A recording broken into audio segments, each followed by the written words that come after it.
Okay, Algebra 8, we are doing section 3-2, graphing on a coordinate plane. We did a little warm-up like this the other day. So I threw these vocab in here because I wanted to talk about them. The coordinate plane is a grid formed by the intersection of the x and y axis. This is the coordinate grid. The x-axis, I'm just going to kind of draw some arrows, is the horizontal axis. The y-axis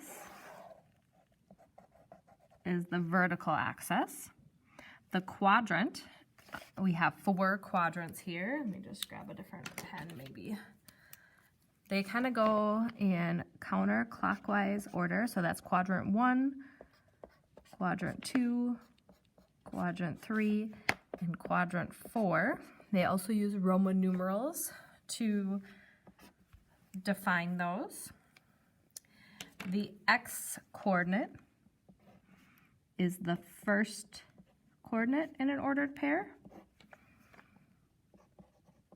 The first coordinate.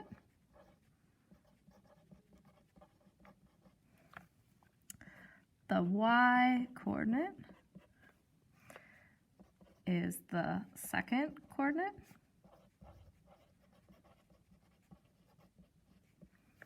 And the origin is 0, 0, which is right here.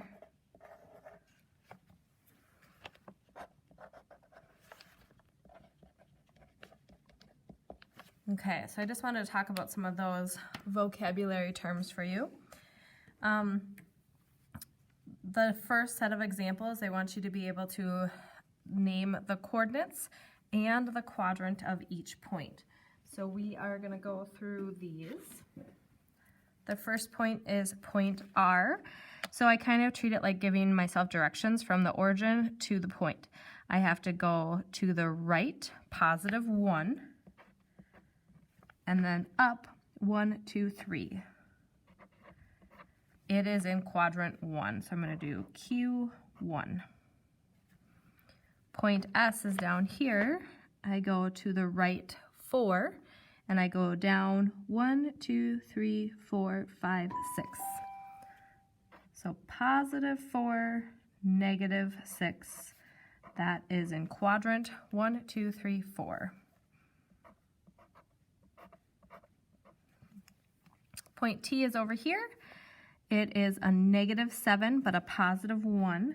Negative 7 on the x, positive 1 on the right, and that's in quadrant 2. Point U is down here. Negative 4, negative 3. They're both negatives. That's in quadrant 3. And then point V. Okay, point V, I do not go left or right at all, so that's just a 0 on the x, but I went down negative 5. It's not in a quadrant, but you can just tell me that it's on the y-axis. Okay, now we're going to kind of go the other way. We are going to graph these points. So the first point is positive 2. Negative 3, 1, 2, 3, and I'm going to label that a J. Number 7 is 0, negative 1, so I did not go left or right at all. I just went down negative 1. L is negative 6, 1, 2, 3, 4, 5, 6, and up 8. And 8 looks like it's all the way up here. And then 9 is positive 4, negative 1. That's an M. 10, negative 4, 1, 2, 3, 4, and negative 5. And that's an N. The last one here, 7, 0. So I go positive 7, and then I do not move up or down at all, and that's P. When you're able to plot those points. Then the last type of example, they want you to be able to find the distance between 2 points on a coordinate grid. Now we are able to do that with these different ordered pairs or these different points because they have a straight, horizontal, or vertical distance between them. So between A and B, you just count the number of cubes or units between them. And I like to do this. 1, 2, 3, 4, 5, 6, 7, 8, 9, 10, 11. So between A and B, there are 11 units. And we just use the word units because they're not really in feet or inches or dimensions. So now C and D, they are in the same y coordinate here. So I have 1, 2, 3, 4, 5. So that's 5 units. And I put that little tick mark in there because each one represents 1 unit. 1, 2, 3, 4, 5. And the last one down here is E and F. 1, 2, 3, 4, 5. Again, it's 5 units.